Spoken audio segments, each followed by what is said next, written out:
What makes a fighting game a fighting game? When you look at a game like Super Smash Bros., there's often a discussion or debate whether Smash should be considered a fighting game or not. While games like Street Fighter or Tekken are considered a real fighting game, Smash shares a mixed opinion on that. Today I want to tackle the importance of the video game genre of fighting games, on how to recognize a game as a fighting game. There are different types of fighting games in general. You got arcade, 2.5D, 2D, 3D, etc, etc. As we all know, Street Fighter is a 2D traditional arcade style fighting game. A fighting game does require subgenres. We recognize Street Fighter for its 2D fighting game mechanics. You move from left to right or right to left and press certain button inputs in certain situations to perform special moves, like a Hadouken for example, or a combo to get your opponent to 0 health, while you as the player prevents the same goal from the opposite side by defending yourself by either blocking, countering or avoiding the opponent. This is what we call traditional or arcade fighting games. Other games that fall under these categories are King of Fighters, Guilty Gear, Darkstalkers, Killer Instinct, Mortal Kombat, and many more.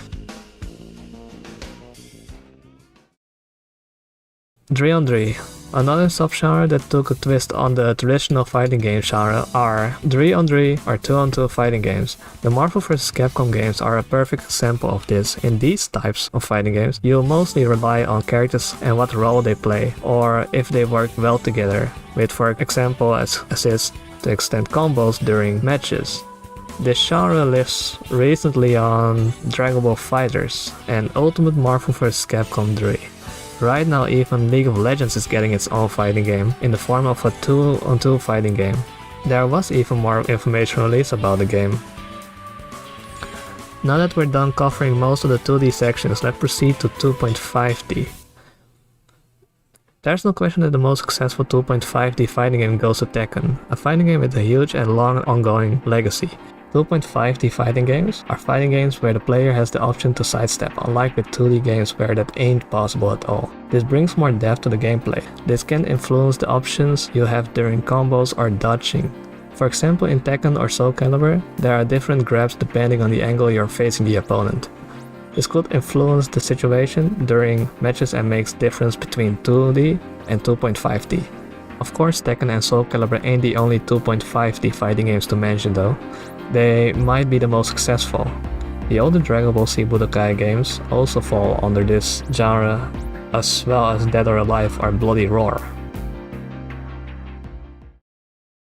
3D arena fighters are such a unique and interesting approach on fighting games. Unfortunately, they are not as seriously taken as how arcade fighting games are taken.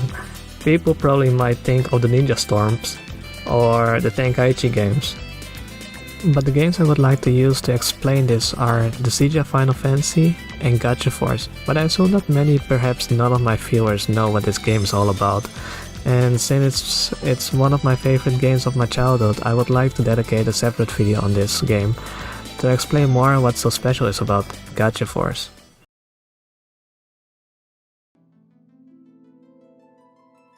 So, to go with the Siege of Final Fantasy, the Siege of Final Fantasy is a arena fighting game based on the Final Fantasy franchise as a whole, and for that it has not only the freedom of 3D movement, but also RPG elements and other depths to it to make it more feel unique on its own way, with summons to let certain effects happen or assist to help you out during a combo or to break out of a combo. The goal in the Siege is to gain points that determine the damage you give during a special move. Once the opponent is on 0 health, they loses.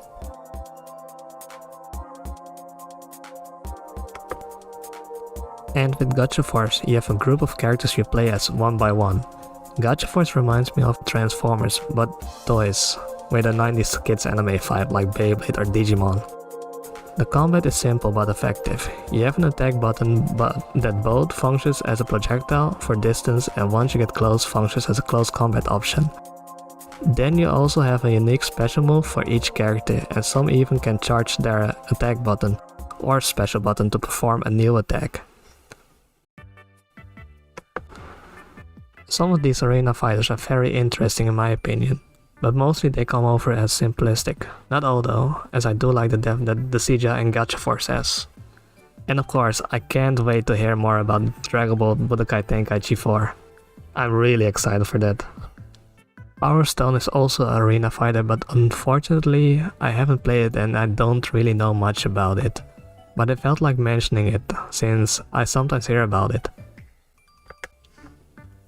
Platform fighters are what I would describe in my words, very flexible fighting games. Flexible in the sense that movement and platforming are the major factors in these games.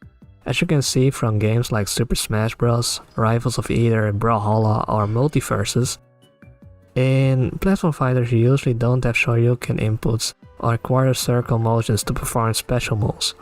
Special moves and attacks are far more simplistic, as they require a direction and a special button to perform special moves. In fact, most attacks are different depending on the direction of your stick movement.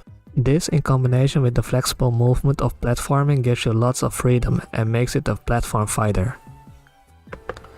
So what's the deal with Super Smash Bros? Smash was never meant to be a competitive fighting game. It's a thing that got more serious in the eyes of the fans who got more dedicated to the games and discovered ways to make it a competitive game. But that's the beauty of games. They're not always played in ways they originally were meant to be played as.